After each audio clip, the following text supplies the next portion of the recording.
ಬೆಟ್ಟಪ್ಪ ಆಸೆ ಪಟ್ಟಂತೆ ಪುಣ್ಯವಂತರ ಹೊಟ್ಟೆಯಲ್ಲಿ ಹುಟ್ಟಿದ ಮಗ ಪುಣ್ಯವಂತನಾಗ್ತಾನೆ ಅಂತ ನಂಬ್ತಾರೆ. ಆದ್ರೆ ಬೆಟ್ಟಪ್ಪನ ಮಗ ಬೆಳೆದ ರೀತಿಯೇ ಬೇರೆ.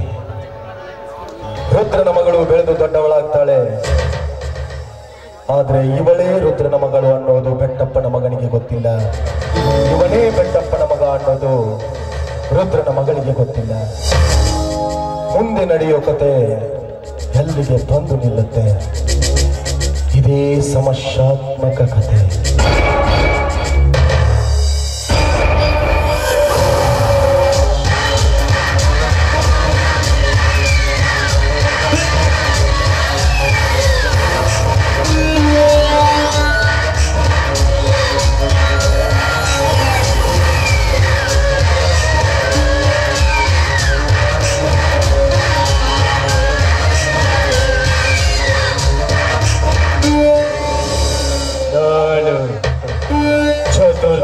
ಭುವನ ಭಯಂಕರನಾದ ಲಂಕೇಶ್ವರ ದಶಕಂಡರ ಸರ್ವತ್ರ ಸರ್ವ ಸ್ವತಂತ್ರನಾದ ಪ್ರಬುದ್ಧ ರಾವಣ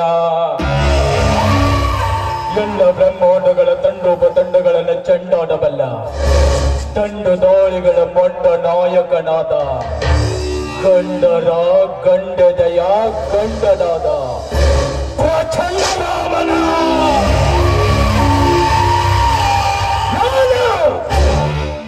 ಪ್ರಚಂಡ ರಾವಣ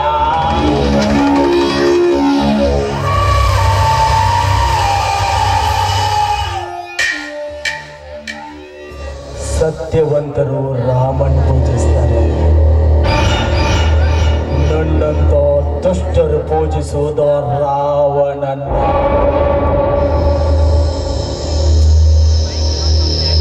ಸೀತೆನ ಹೊತ್ತೋದ ರಾವಣ ಕನಸ ಕಂಡ ಸೀತೆನ ಅನುಭವಿಸಬೇಕು ಅಂತ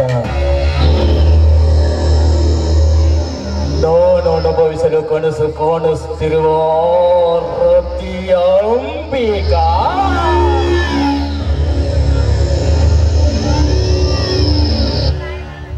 ಅಂಬಿಕಾ, ನಿನ್ನ ಸೌಂದರ್ಯ ನನ್ನ ಕಣ್ಣಿನಲ್ಲಿ ಕುಕ್ಕುತ್ತಿರುವಾಗ ನೀ ನನ್ನ ಕೈಯಿಂದ ತಪ್ಪಿಸಿಕೊಂಡು ಬದುಕುವುದು ಈ ಜನ್ಮದಲ್ಲೆಲ್ಲ ಮುಂದಿನ ಜನ್ಮದಲ್ಲೂ ಸಾಧ್ಯವಿಲ್ಲ. ಇದೆ ಅಲ್ವಾ ಹೆತ್ತವರಿಗೂ ಹೆತ್ತ ಮಕ್ಕಳಿಗೂ ಇರುವ ವ್ಯತ್ಯಾಸ.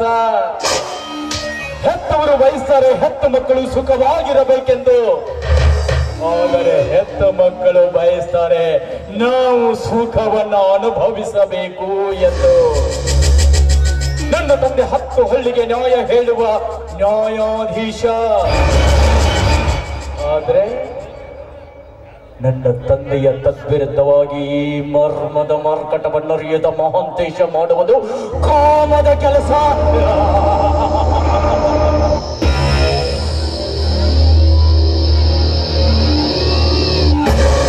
ನಾನು ಬಯಸಿದ ಹಕ್ಕಿ ಅಂಬಿಕಾ ನನ್ನ ತಾನೇ ಬರ್ತಿದ್ದಾಳೆ. ಇದೇ ಸರಿಯಾದ ಸಮಯ.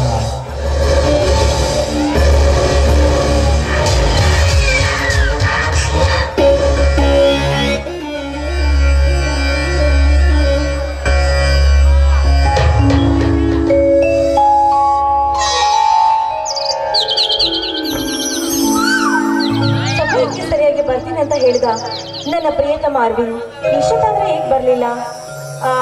ನನಗಿಂತ ಮುಂಚೆಯಾಗಿ ಬಂದು ನನ್ನ ದಾರಿ ಅವ್ರ ಕಾದು ವಾಪಸ್ ಹೋಗಿರ್ಬೋದಾ? ಚೇಚೆ, ಖಂಡಿತ ಇಲ್ಲ. ಅರವಿಂದ್ ನನಗೆ ನಾನು ಅಂದ್ರೆ ಪಂಚಪ್ರಾಣ. ನನ್ನನ್ನು ಬಿಟ್ಟು ಅವನು ದೂರ ಇರಲು ಸಾಧ್ಯನೇ ಇಲ್ಲ. ಇಲ್ಲ, ಅವ್ರ ಕಾಲೇಜ್ವರೆಗೂ ನಾನೇ ಹೋಗಿ ನೋಡ್ಕೊಂಡು ಬಂದ್ರಾಯ್ತು.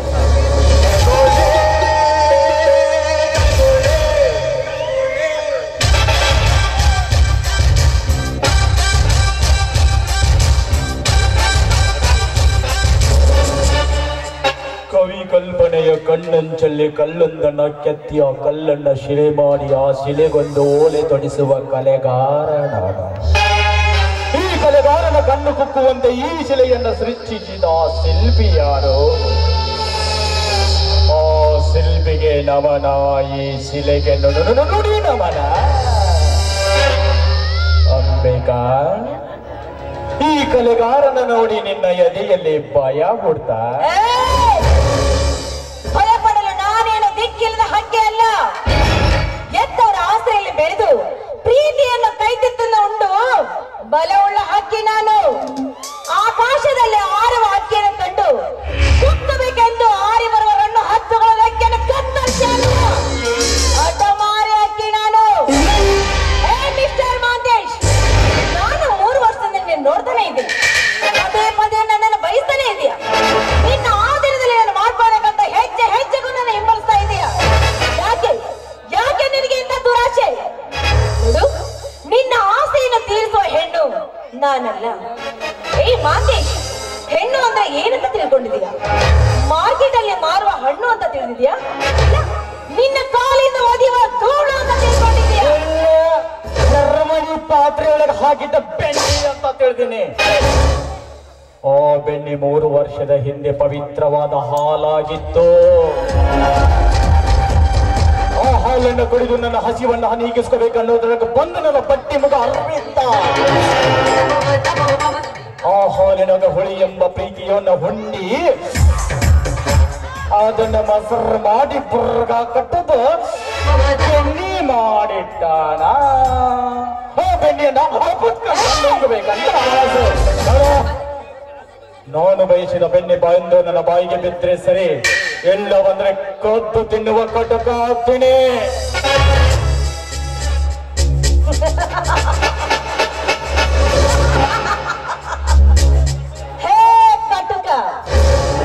ನಿಮ್ಮ ತರ ಕಟ್ಟುಕೋರ ಮಾತಿಗೆ ಹೆದರುವ ಹೆಣ್ಣು ನಾನಲ್ಲ. ಕದ್ದು ತಿನ್ನುವ ಕಳ್ಳ ಜಾತಿಯ ಬೆಕ್ಕು ನೀನಾದ್ರೆ ಬೆಣ್ಣೆ ಮುಚ್ಚಿದ ಪಾತ್ರೆ ಬಲು ಭದ್ರವಾಗಿದೆ. ಬಾಯಿಗೆ ಬಾರದ ಬೆಣ್ಣೆಗೆ ಕೈ ಹಾಕಿದ್ರೆ ನಿನಗೆ ಸಿಗುವುದು ಬೆಣ್ಣೆ ಅಲ್ಲ, ಬೆತ್ತದ ಬರೆಗಳು. ಬೆತ್ತದ ಬರೆಗೆ ಹೆದರಿ ಹೋಗುವ ಹೇಳಿ ನಾನಲ್ಲ. ನನ್ನ ಗಡ ಬಿದ್ದರೂ ಹಠವನ್ನ ತೀರಿಸಿಕೊಳ್ಳುವ ವಂಶದಲ್ಲಿ ಹುಟ್ಟಿದವ ನಾನು. ನೋಡು, ಹೂವಿನ ತುಂಬಿ ನಿಂತ ನಂದನ ಮನಕ್ಕೆ ಪ್ರೀತಿಯಿಂದ ಸ್ವಾಗತಿಸಿದರೆ ನನಗೂ ಕ್ಷೇಮ, ನಿನಗೂ ಕ್ಷೇಮ. ಇಲ್ಲವಾದರೆ ಮಂಗನಾಗಿ ಬಂದು ತುಂಬಿನಿಂದ ನಿನ್ನನ್ನು ವಂದನವನವನ ಹಾಳು ಮಾಡ್ತೀನಿ. ನೀನಾ? ಅದು ಈ ಜನ್ಮದಲ್ಲಿ ಸಾಧ್ಯವಿಲ್ಲದ ತಿಳ್ಕೋ. ಹೇ ಚಾಂಡಲ, ಇಚ್ಛೆ ಇಲ್ಲದ ಹೆಣ್ಣನ್ನು ತುಚ್ಛಕ್ಕಾಗಕ್ಕೆ ಕರೆದಿದ್ದಾದ್ರೆ ನಿನ್ನ ಮುಂಡಿನಿಂದ ರುಂಡವನ್ನು ಬೇರ್ಪಡಿಸಬೇಕಾಗತ್ತೆ. ಮದ ತುಂಬಿದ ಮಂಗನಂತೆ ನೀನೇನಾದ್ರೂ ನನ್ನನ್ನು ಕೆಣಕಲು ಬಂದಿದ್ದಾದ್ರೆ ಚಂಡಿ ಚಾಮುಂಡಾಗಿ ನಿನ್ನ ರಕ್ತವನ್ನು ಹೋಗಿ ನಾನಾಗಬೇಕಾಗತ್ತೆ. ನೋಡು, ಒಲಿಯಲಾದ ಹೆಣ್ಣನ್ನು ಕೆಣಕೋದಂದ್ರೆ ಹುತ್ತಲ್ಲಿರುವ ಹಾವನ್ನು ಕೆಣಕಿದಂತೆ ಸರಿ. ಹುಚ್ಚರಂತ ಎಚ್ಚರ ತಪ್ಪಿ ಮಾತಾಡ್ತಿರುವ ನಿನಗೆ ಮುನ್ನೆಚ್ಚರಿಕೆ ಕೊಡ್ತಾ ಇದ್ದೀನಿ.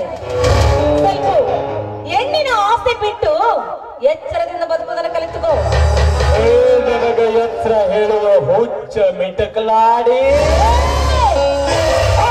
ನಿನ್ನ ಎಚ್ಚರದ ಮಾತಿಗೆ ನಾನು ಹುಚ್ಚನಾಗಿ ಹೋಗಾಕ ಕುರಿ ತಿನ್ನವಲ್ಲ. ನನಗೂ ನಿನ್ನವಳನ್ನ ಹೇಗ ದಕ್ಕಿಸಬೇಕು ಅಂತ ನನಗೂ ಗೊತ್ತೈತಿ. ಕಂಡಂತ ಬೊಗಳಿ ನನ್ನ ಕೋಪವನ್ನು ಕೆಂಡಂತ ಮಾಡಬೇಡ. ಏ ಮೂಡ, ಹೆಣ್ಣನ್ನು ಸಣ್ಣ ಜಾತಿ ಉಳುವೆಂದು ವಿಷದ ಅಕ್ಷರಗಳಿಂದ ಬರೆಯಬೇಡ. ಯಾಕಂದ್ರೆ ಭಾರತದ ಇತಿಹಾಸದಲ್ಲಿ ಹೆಣ್ಣಿಗಾಗಿ ನಡೆದಂತ ಯುದ್ಧಗಳು ನಿನಗಿನ್ನೂ ಗೊತ್ತಿಲ್ಲ ಅಂತ ಕಾಣುತ್ತೆ. ಅಮೃತ ಯುಗದಲ್ಲಿ ಬ್ರಹ್ಮ ಋಷಿ ಆಗ್ಬೇಕಂತ ಬಯಸಿದ ಆ ವಿಶ್ವಾಮಿತ್ರ ಮೇನಕೆ ಎಂಬ ಹೆಣ್ಣಿನಿಂದ ಮಣ್ಣು ಮುಕ್ಕಿ ಹೋದ. ಆ ತೈತ್ರ ಯುಗದಲ್ಲಿ ಶಿವ ಭಕ್ತ ನೆನೆಸಿಕೊಂಡಿರುವ ರಾವಣ ಸೀತೆ ಎಂಬ ಹೆಣ್ಣಿಗಾಗಿ ಮಣ್ಣು ಮುಕ್ಕಿ ಹೋದ. ಇನ್ನು ದ್ವಾಪರ ಯುಗದಲ್ಲಿ ದ್ರೌಪದಿ ಎನಿಸಿಕೊಂಡಿರುವ ಹೆಣ್ಣಿಗಾಗಿ ಆ ರಾವಣನು ಕೂಡ ದುಶ್ಯಾಸನ ಕೂಡ ಮಣ್ಣು ಮುಕ್ಕಿ ಹೋದ. ಹೆಣ್ಣಿಗಾಗಿ ಎಂತೆಂತವರ ಆಸ್ತಿ ಐಶ್ವರ್ಯ ಅಂತಸ್ತು ಕಳೆದುಕೊಂಡು ಬೀದಿ ಕಾಲಕ್ಕೆ ಬದುಕ್ತಾ ಇದ್ದಾರೆ. ಇನ್ನು ನಿನ್ನಂತ ನರಕುಂಡಿಗೆ ಹೇಳುವ ಅವಶ್ಯಕತೆಯೂ ಇಲ್ಲ. ನೋಡು ಮಾತೇಶ್, ಹುಟ್ಟಿಸಿದ ಬ್ರಹ್ಮ ಹೆಣ್ಣಿನ ನರನಾಡಿಗಳು ಗೊತ್ತಿಲ್ಲ. ಅದು ನಿನ್ನವನಿಗೆ ಹೇಳುವ ಅವಶ್ಯಕತೆಯೂ ನನಗಿಲ್ಲ. ಮತ್ತೆ ಇಲ್ಲಿಂದ ಹೊರಟೋಗು. I say first get out. ಭಾರತದ ಹೆಣ್ಣಿನ ಗುಣಗಾನ ಮಾಡುವ ಗುಣವಂತಿ ಅಂತ ನಟಿಸುವ ಹೋಗಲಾಡಿ. ನಾನು ಹೇಳುವ ಗುಣವತಿಯ ಹೆಣ್ಣಿನ ಬರಿಯನ ಒಂದ್ಸಾರಿ ಲಕ್ಷ ಇಟ್ಟು ಕೇಳ್ಕೋ. 12ನೇ ಶತಮಾನದಲ್ಲಿ ಅಕ್ಕ ಮಾದೇವಿ ತನ್ನ ಬೆತ್ತಲೆಯ ಶರೀರವನ್ನು ತನ್ನ ಕೂದಲಿನಿಂದ ಮುಚ್ಚಿಕೊಂಡರೂ ಕೂಡ ನೋಡುಗರ ಕಣ್ಣು ತನ್ನ ಪಾದವನ್ನ ನೋಡುತ್ತಿರ್ತವೆ, ಅವಳ ದೇಹವನ್ನಲ್ಲ. ಯಾಕೆ? ಅವಳ ಕಣ್ಣಲ್ಲಿ ಭಕ್ತಿ ತುಂಬಿತ್ತು. ಪೇಷಂಟ್ ಮಾಸ್ತರ ಕತ್ತರಿಸಿ ಹಾಕಿದ ತನ್ನ ಮಗುವನ್ನು ಕಣ್ಣಲ್ಲೇ ನೋಡಿದ್ರು ಕೂಡ ಮಾನಕ್ಕಿಂತ ಪ್ರಾಣ ದೊಡ್ಡದು ಎಂದು ಪ್ರಾಣವನ್ನ ವೆಚ್ಚಿಸದ ತನ್ನ ಶೀಲವನ್ನ ಕಾಪಾಡಿಕೊಳ್ಳಲ್ಲ. ಕಡಲಿ ಮಟ್ಟಿ ಕಾಸಿಬಾಯಿ ಅವಳು ಕಡೆ ನಿಜವಾದ ನಾರಿಗರಿತಿ. ಅವರಲ್ಲಿರುವ ಒಂದು ಗುಣವಾದರೂ ನಿನ್ನಲ್ಲಿದ್ದರೆ ಈ ತುಂಡು ಬಟ್ಟೆ ತೊಟ್ಟು ನನಗೆ ಬುದ್ಧಿವಾದ ಹೇಳುತ್ತಿರುವ ಅವರಂತೆ ನೀನು ನಿಜವಾದ ಗರಿತಿಯಾಗಿ ಬಾರಿದ್ರೆ ನಮಸ್ಕಾರ ಮಾಡಿ ಹೋಗ್ಬಿಡ್ತಿದೆ. ಆದ್ರೆ ಏನ್ ಮಾಡ್ಲಿ, ನೀನುಟ್ಟಿರುವ ಬಟ್ಟೆ ನನ್ನ ಕಾಮವನ್ನ ಕೆದಕಿ ಕೆದಕಿ ಹೇಳುತ್ತಿದೆ. ಇವಳು ಹರೇ ಹುಡುಗಿಯರಿಗೆ ಅಷ್ಟಲ್ಲ, ನೀಗಲಿ ಹೋಗುವ ಮುದುಕರನ್ನು ಈ ಅಗರ್ಸಾಗಿ ಎಂದು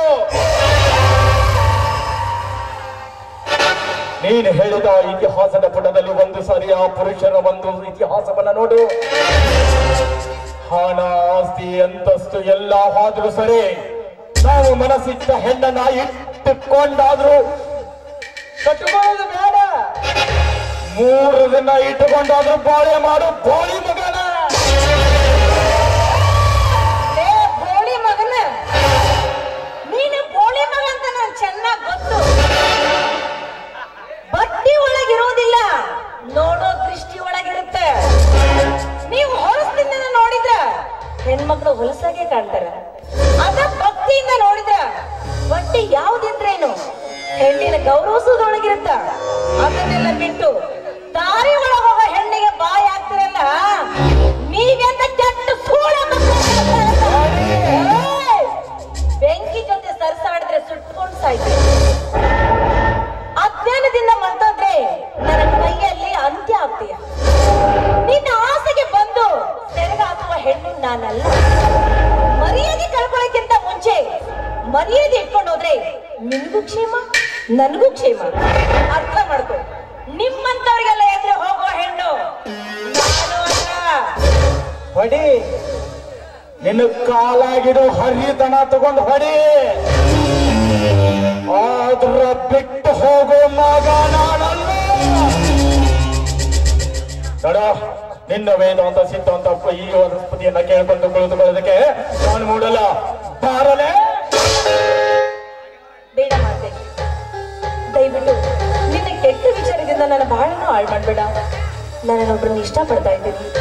ಅವ್ರ ಜೊತೆನೆ ಮದುವೆ ಮಾಡ್ಕೊಂಡು ನನ್ನ ಜೀವನವನ್ನು ಸುಖವಾಗಿ ಸಾಗಿಸ್ಬೇಕಂತ ನಾನು ನಿಂತಿದ್ದೀನಿ.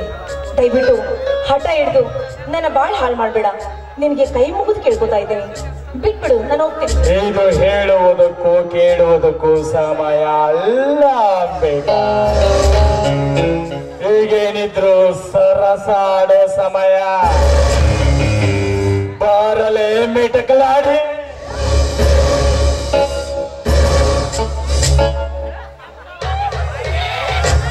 ನಿನ್ನಂತ ಅವನಿಗೆ ಬಾಯಿ ಮಾತಿಂದ ಹೇಳಿದ್ರೆ ಮರ್ಯಾದೆ ಸಿಗೋದಿಲ್ಲ ಅಂತ ಕಾಣುತ್ತೆ. ಕತ್ತಿಗೆ ಲತ್ತೆ ಪೆಟ್ಟು ತಿಂದಾಗ ಮಾತ್ರ ಅದರ ಬುದ್ಧಿ ಹರವಾಗುತ್ತೆ. ನಿನ್ನಂತವನಿಗೆ ಅದೇ ಕ್ಷೇಮ.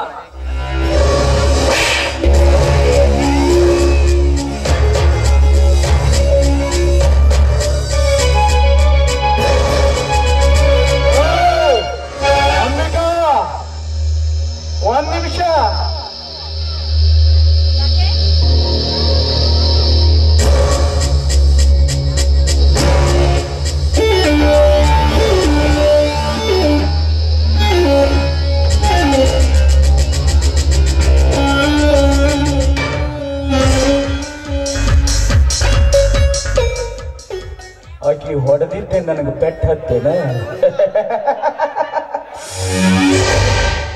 ಕೆನ್ನೆಗೆ ಹೊಡೆದಾಕಿ ಜೊತೆ ಸೆಲ್ಫಿ ಹೊಡ್ಕೊಂಡ ಮಗನ